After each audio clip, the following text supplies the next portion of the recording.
जय गुरुदेवाय नमः। जय राधे श्याम की। आज हम आपको सुख सागर से छठे स्कंद का 16वां अध्याय सुनाएंगे।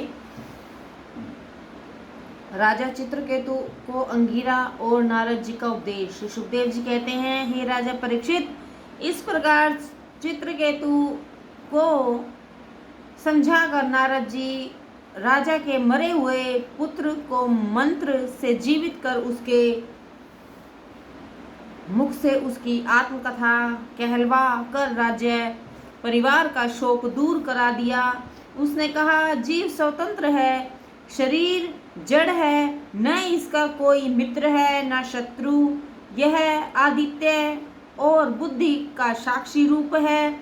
ऐसी ज्ञान की बातें कहकर फिर वह अदृश्य हो गया। श्री सुखदेव जी कहते हैं कि जब राजपुत्र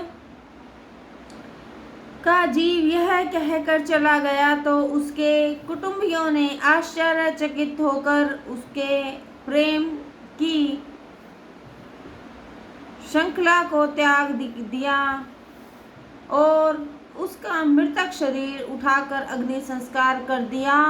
यह सब कृत्य हो जाने पर जिन रानियों ने उस बालक को विष देकर मार डाला था, उन्हें अपने उस कुकृत्य का स्मरण कर बड़ा दुख हुआ और वे बाल हत्या का पाप स्मरण कर शोभाहीन हो गई।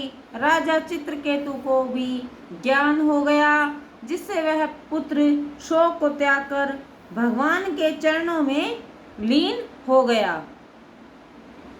फिर यमुना के किनारे नारद जी के बताए मंत्र को जप कर केवल 7 रात्रियों में ही वह विद्याधरों के राज्य को प्राप्त हो गया।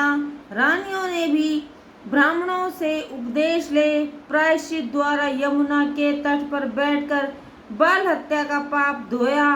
फिर तो कुछ ही दिनों के पश्चात राजा चित्रकेतु का मन ऐसा शुद्ध हो गया कि उसे शेष जी के पास जाने की शक्ति प्राप्त हो गई।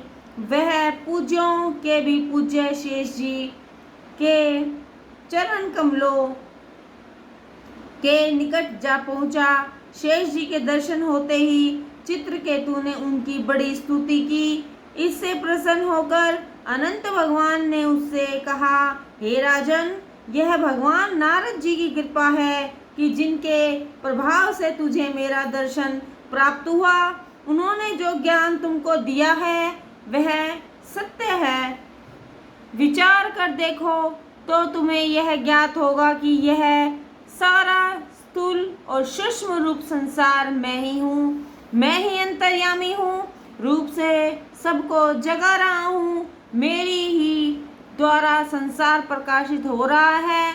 शब्द ब्रह्म और पर ब्रह्म, यह दोनों मेरे पास सदैव वर्तमान रहने वाले मेरे ही रूप हैं। यदि जीव मेरे स्वरूप को भूल जाता है तो वह आत्मज्ञान से पृथक हो जाता है और उसे आवागमन से मुक्ति नहीं मिलती। मुक्ति के लिए तो केवल निवृत्ति मार्ग ही श्रेष्ठ है कि जिसमें फलों की इच्छा त्याग कर कर्म किए जाते हैं। जय गुरुदेवाय नमः।